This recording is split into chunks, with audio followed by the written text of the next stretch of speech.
ओम श्री गणेशाय नमः। मंगलाचरणं भवानी शंकरो वंदे सदा विश्वासरूपिणो यमाशितो हि यमाशितो भवानी शंकरो वंदे सदा विश्वासरूपिणो याभ्यां विना न पश्यन्ति सिद्धा शान्तस्थमीश्वरीं। मैं हूँ भवानी पार्वती और श्री शंकर जी, फिर मैं उन भगवान की वंदना करता हूँ जो श्रद्धा और विश्वास की साक्षात मूर्ति हैं और जिनकी कृपा के बिना सिद्ध पुरुष भी अपने हृदय में स्थित ईश्वर की को नहीं देख पाते। प्रवक्ता आधार पुरुषस्य नाम डॉक्टर कृष्ण नारायण झा, सहायक प्रोफेसर साहित्य, जूठालाल संस्कृत महाविद्यालय, मझौलिया, पश्चिमी चंपारणम।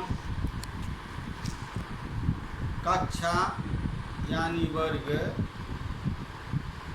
शास्त्री प्रतिष्ठा, तृतीय खंड, अष्टम पद। निर्धारित पुस्तक का नाम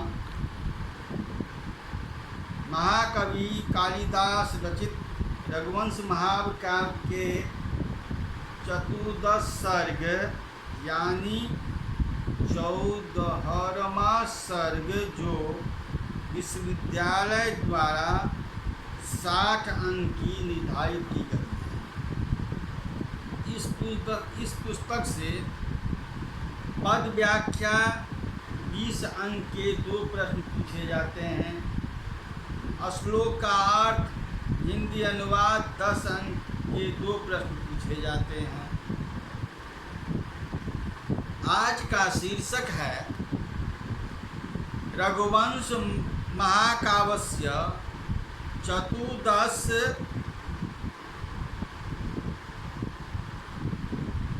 सर्ग, पद एवं अनुवाद व्याख्या। पूर्व पाठ में मैंने महाकवि कालिदास रचित रघुवंश महाकाव्य के चतुर्दश सर्ग के कथा सारांश की जानकारी प्राप्त किए थे।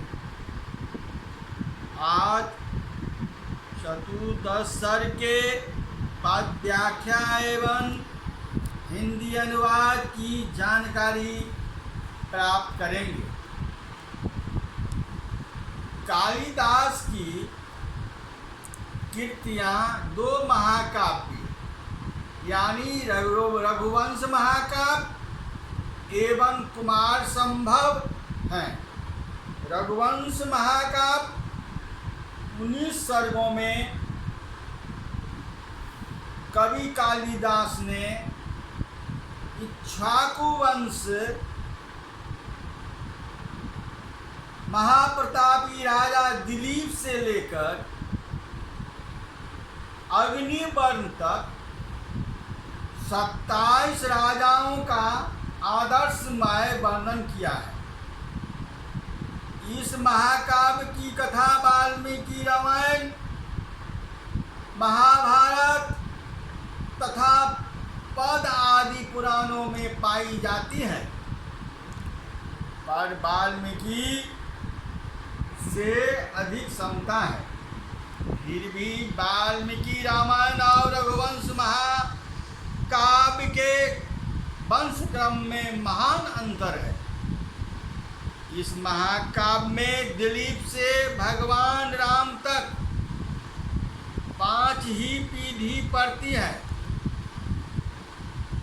महाकवि कालिदास रचित रघुवंश महाकाव्य के चतुर्दश यानी 14वां सर्ग जानकारी पद एवं व्याख्या जानकारी प्राप्त करेंगे। चतुर्दश सर्ग के प्रथम श्लोक है, संजीवनम मैथिल कन्यकायाः सौंदर्य सर्वस्व महानिधानम शङ्काङ्क पङ्कजेरुयो समानं रामस्य वन्दे रमणीयमास्य भर्तुः प्रमासादाय शोचनीयं दशान्तरं तत्र सम्प्रपन्ने अपश्यतां दाशरथी जन्यो खेदादिवोपपदनं रोगतान्यो अस्य अयं पद्यः श्लोकः महाकवि कालिदास रचितः रघुवंश महाकाव्ये उद्धितो अस्ति। अथः दशरथिः उपधनन्तरो छेदात् व्रत्यो इव भर्तिः प्रनाशात् शोचनीयं दशान्तरं प्रपन्ने जन्यो तद्य सम्मम अपश्यताम्।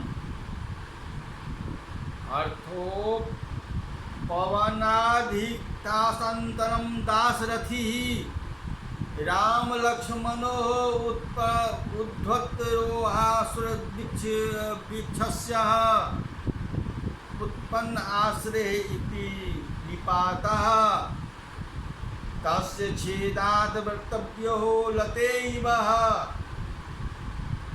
बलवीतु व्रततिलताम् इत्युमरः। भर्तुः दशरथस्य प्रनाशात् शोचनीयं दशान्तरं स्थानान्तरणम् अथातः इसके बाद उस उपवन में राम और लक्ष्मण जी अपनी माताओं से मिले, जो उसी प्रकार उदास लग रही थी माता जिस प्रकार वृक्ष के कट जाने पर उसके सहारे चढ़ी हुई लताएं मुरझा जाती है। उभाभुवाभ्यां परिणतो हतारी यथा क्रमं विक्रम शोभिनोतो विपिष्ठान् धाता तो दिष्टो जातो सुत स्पर्श सुखोपलाभवात् यथा कर्मणं परिणतो हतारो विक्रम शोभिनो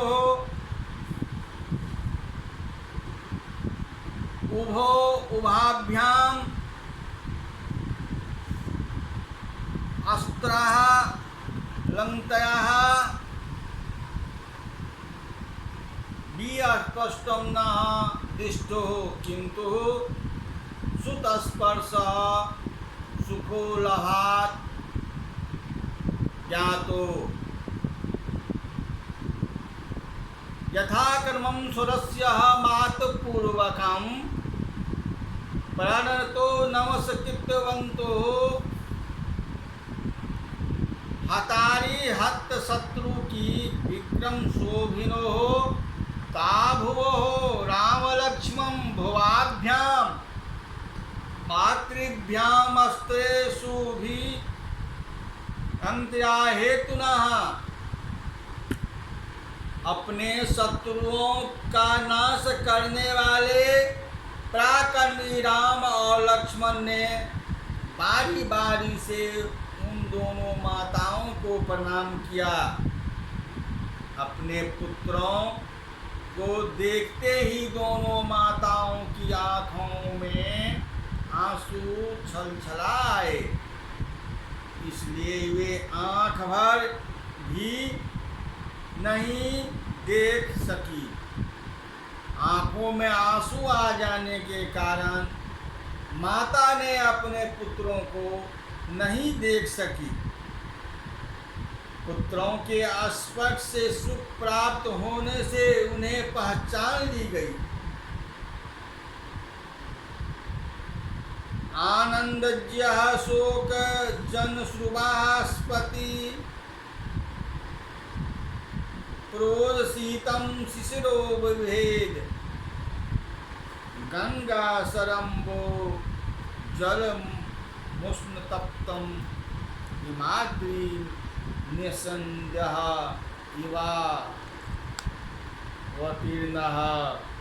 तयो आनन्द्यः शिशिरः वापः शोकजम् अतिशं अश्रुः उपपन्तं गंगा सर्वद्धोः जलम अवतीर्णम हिमांद्रादि नित्य ही विभेद।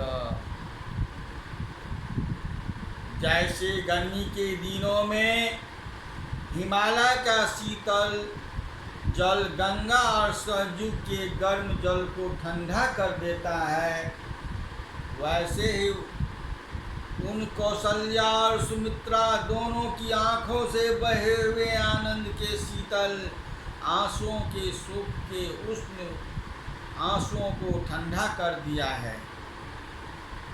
पुत्रों के शरीर के जिन अंगों पर राक्षसों के शस्त्रों के घाव बने हुए थे, वहाँ वे दोनों माताएं इस प्रकार सहलाने लगी कि मानो घाव अभी ताजा हो। उस समय अपने पुत्रों के घावों को देखकर इतनी व्याकुल हो गई कि उन्हें क्षत्रिय कुल बधुओं का अग्निष्ठ और वीर पुरुष की माता का नाम ही कहलाने की इच्छा नहीं लगा। मैं ही पति को कष्ट देने वाली कुलक्षणा सीता हूँ, यह कहती हुई सीता ने एक सिख भक्त के स्वर्गवासी ससुर की दोनों रानियों का चरण छूकर प्रणाम किया।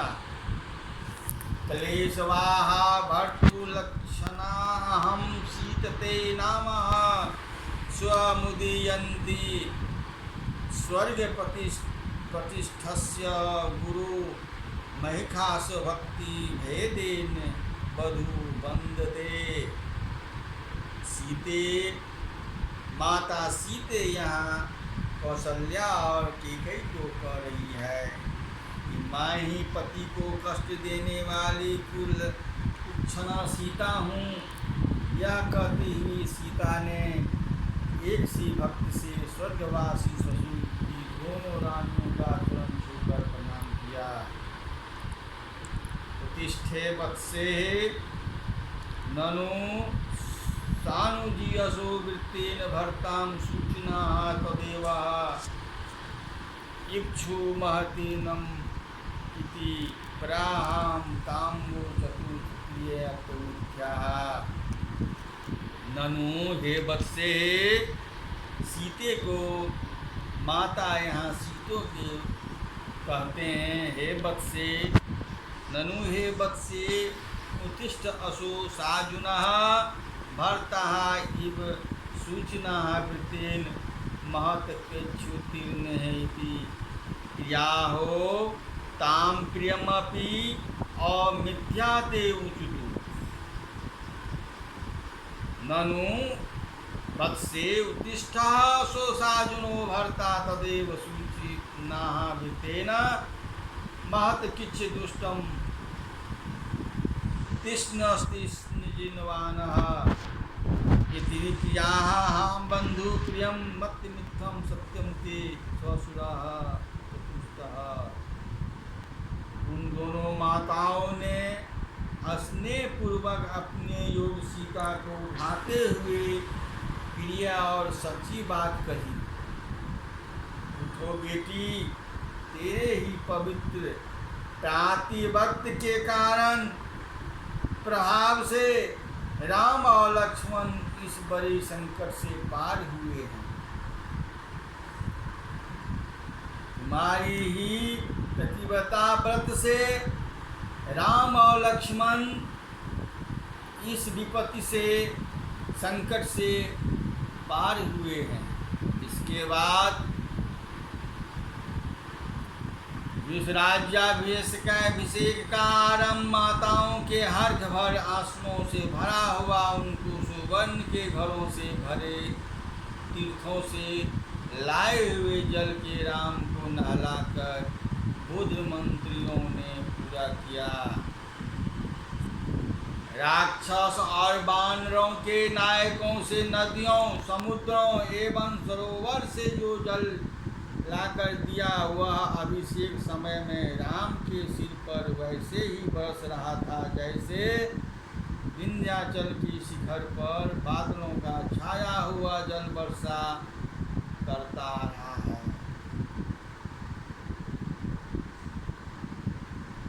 जो राम तपस्वी के भेष में बहुत सुंदर लगते थे, वे उस समय राजराजेश्वरों के योगराशि वस्त्र पहनकर और भी सुंदर लगने लगे। समौलि अक्षो हरोहम भी ससन्यस्तु अस्त्वन्निंद परो वर्गा विशेष सौधा तला मुक्तरो न अन्वय राजजलाधीनम ससन्यम तुय स्नानम निंदित परो वर्गः मौलारक्षो भी सीधो गत जलवान पुत्रो नाम अन्वय राजधानी विशेषः।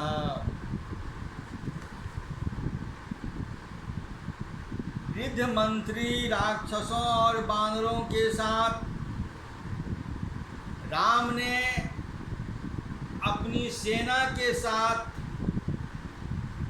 वंश परंपरागत राजधानी अयोध्या में प्रवेश किया, जो चारों ओर बंदर बादलों से सजाई गई थी। वहाँ के श्वेत भवनों से धान की लाई बरस रही थी, अर्थात लावा बरस रही थी, और जहाँ के निवासी तुरही आदि राजाओं को सुनकर परम प्रसन्न हो रहे थे। सौमित्रा नाम सावरजेना मंद माधुरवाल व्यंजनो रथः धिता तपत्रो भारतेन साक्षात् द्रुपाय संघाति प्रबुद्धिः।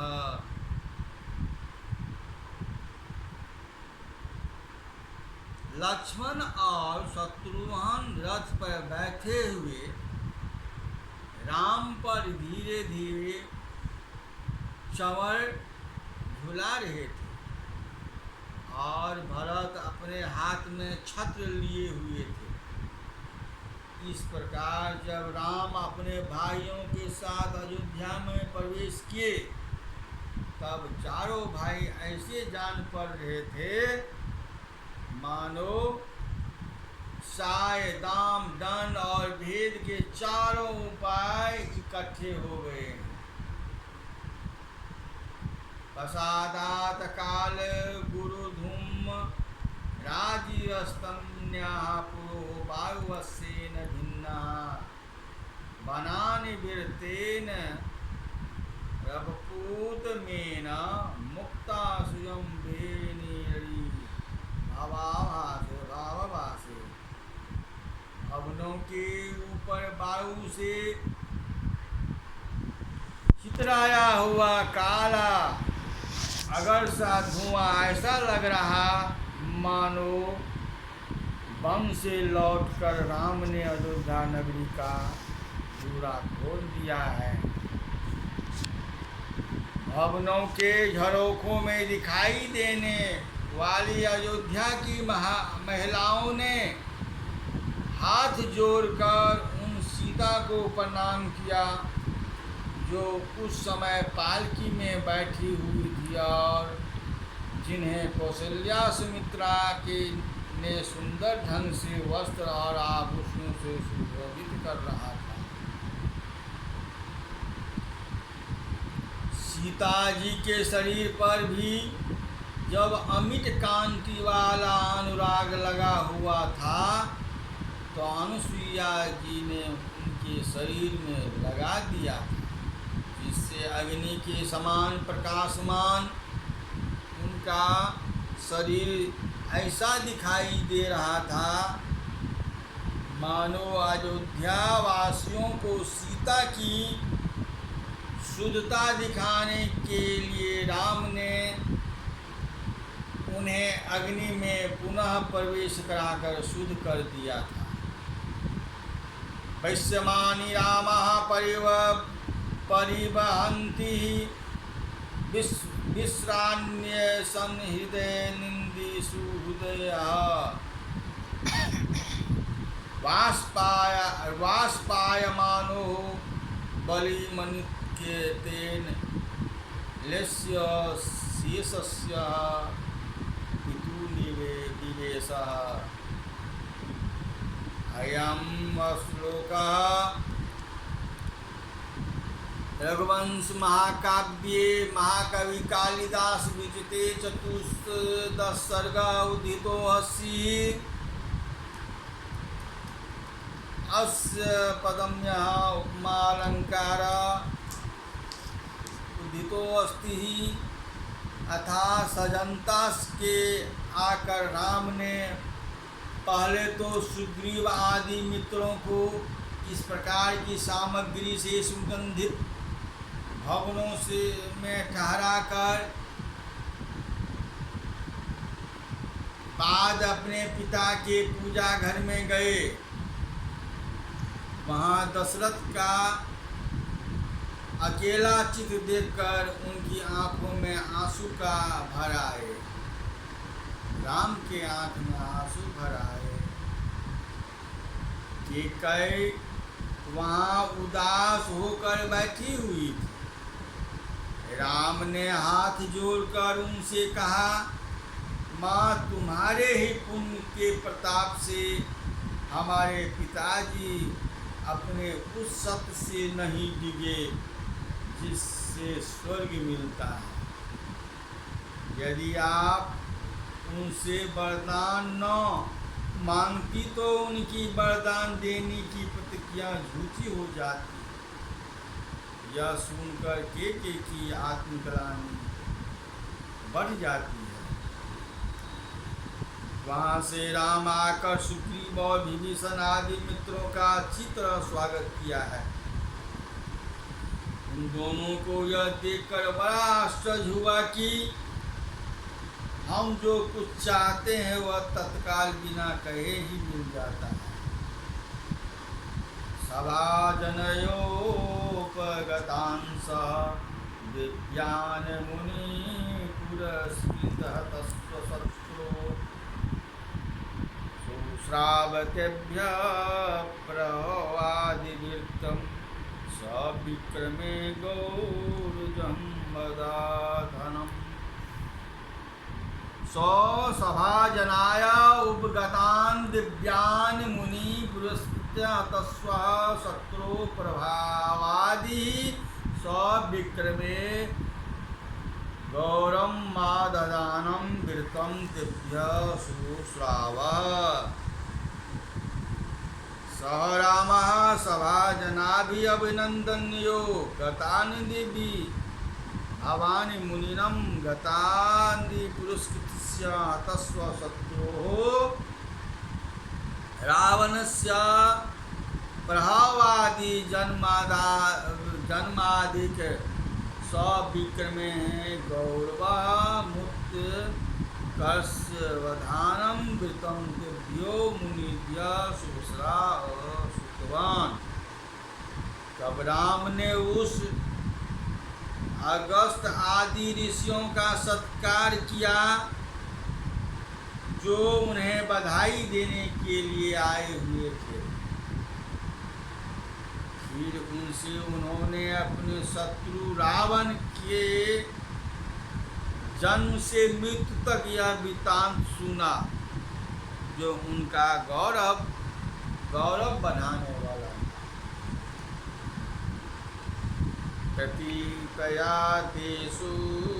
तपोधनेषु सुखाद विज्ञातगता धमासान् सीता स्वाहतो हित प्रपूजारक्षन् कपिन्द सहित रामः तपोधनेषु मुनिनः प्रतीपयातेषु प्रतिनिवृत्तः गतेषु तपसु सुखाद विख्यातः एव गतोः अद्वमासो येषां तथान्तरं सीतायाः स्वहेतोपनाहिताः एतेन सौहार्दप्रियोक्तः रक्षः कपीन्द्रारामो विसर्जनं इष्टवानः।